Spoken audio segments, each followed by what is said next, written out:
The Nigerian government just made the biggest mistake of their lives. They sentenced Nnamdi Kanu to life imprisonment thinking the world would stay silent. But what happened next in Washington, D.C. is something a rock never prepared for. Stay with me, because by the end of this video, you will understand why this judgment may have just opened a door that Nigeria cannot close again. Before we go into what America is saying, let us make sure we are all on the same page about what actually happened in that courtroom. Look, I went through these documents very carefully. Believe me, nobody reads documents better than me, from Justice Omotosho on Nnamdi Kanu.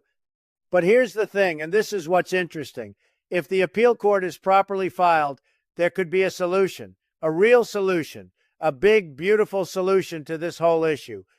To Nnamdi Kanu's support team, don't stop. Don't you dare stop. Keep pushing, keep digging, because there are hidden things in this case, hidden secrets, and we are going to uncover every single one of them. And to the Nigerian government, I say this with respect, tremendous respect. Review this case again. Look at it again. Do the right thing. God bless the United States. God bless Nigeria. And God bless Biafra land. On November 20, 2025, Justice James Omotosho of the Federal High Court in Abuja sentenced Nnamdi Kanu to life imprisonment. 7 counts of terrorism, life in prison, for a man who was making radio broadcasts from London. About that for a second. The man was sitting in another country, speaking into a microphone, and Nigeria convicted him of terrorism. His own lawyer, Ifeanyi Ejiofor, had been arguing for years that a man cannot be prosecuted in Nigeria for statements made on foreign soil. But Justice Omotosho said the prosecution proved their case beyond reasonable doubt. He said Kanu's radio Biafra broadcasts incited violence against security forces, and that his intention to cause harm was clear. Now here is where this story gets very uncomfortable for the Nigerian government. Kanu refused to defend himself in that trial, not because he had nothing to say. He refused because he said that court had absolutely no legal authority over him. His argument was simple and very powerful. He was not extradited through any legal process. He was kidnapped from Kenya in 2021 and smuggled back into Nigeria. There was no extradition treaty, no legal paperwork, no due process. He was taken by force, and the United Nations Working Group on Arbitrary Detention reviewed his case and agreed with him, officially declaring his detention arbitrary, unlawful, and politically motivated. But Justice Omotosho delivered the life sentence anyway. He did it while Kanu was not even present in the courtroom. The judge removed him from the proceedings and read the verdict in his absence.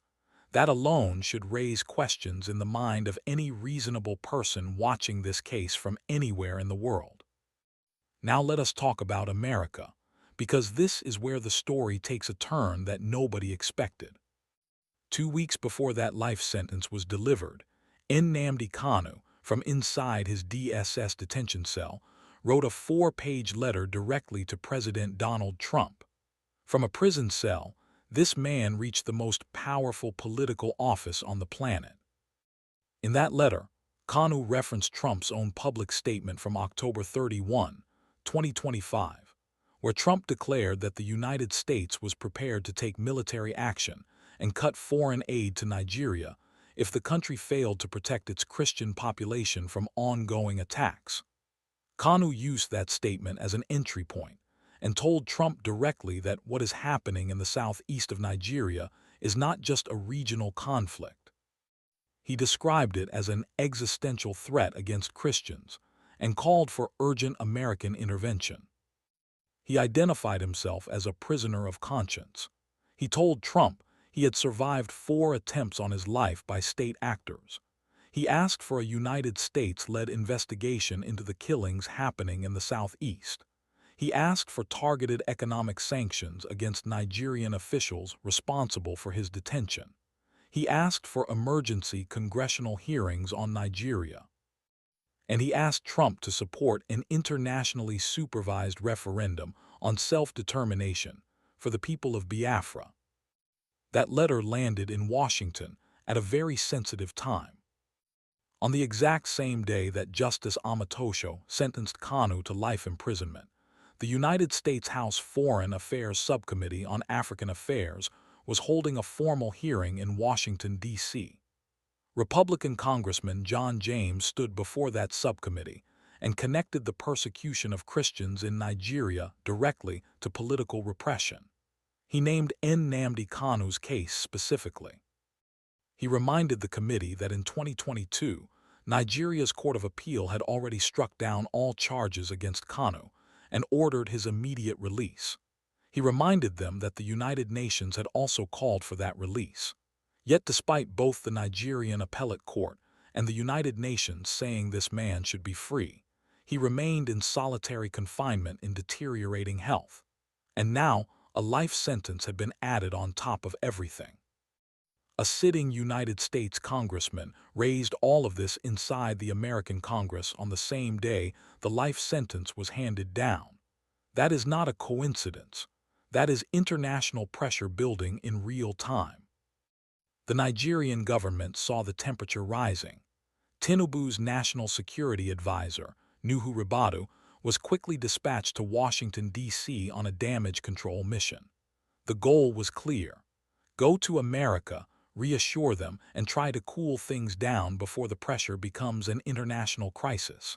But the visit itself was proof that Nigeria was rattled. You do not send your national security advisor flying to Washington in a hurry unless you know that something you did has caught the wrong kind of attention. But the legal battle is far from over, and this is what many people are missing in this conversation. Kanu's defense team released a statement after the sentencing that may be the most important legal argument in this entire case. They pointed out that the law Justice Omotosho used to convict Kanu, the Terrorism Prevention Act of 2013, was repealed and replaced by new legislation in 2022. That means the law under which Kanu was convicted no longer exists. It was dead before the verdict was ever read. The defense team's position is clear. A court cannot sentence a man under a law that no longer exists. The conviction is void, it is unconstitutional, and it cannot stand. On top of that, Kanu has filed 22 grounds of appeal and has indicated he may argue the case himself at the Court of Appeal. That appeal is coming, and it is going to force Nigerian courts to answer very difficult questions in front of an international audience that is now paying close attention. Here is the bigger picture that everyone needs to sit with.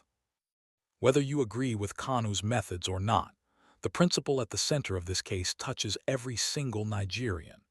If a government can abduct a man from a foreign country without legal process, detain him for years despite court orders demanding his release, ignore a United Nations ruling, convict him under a law that has been repealed, and sentence him to life imprisonment while he is not even present in the room, then the question is no longer about Nnamdi Kanu.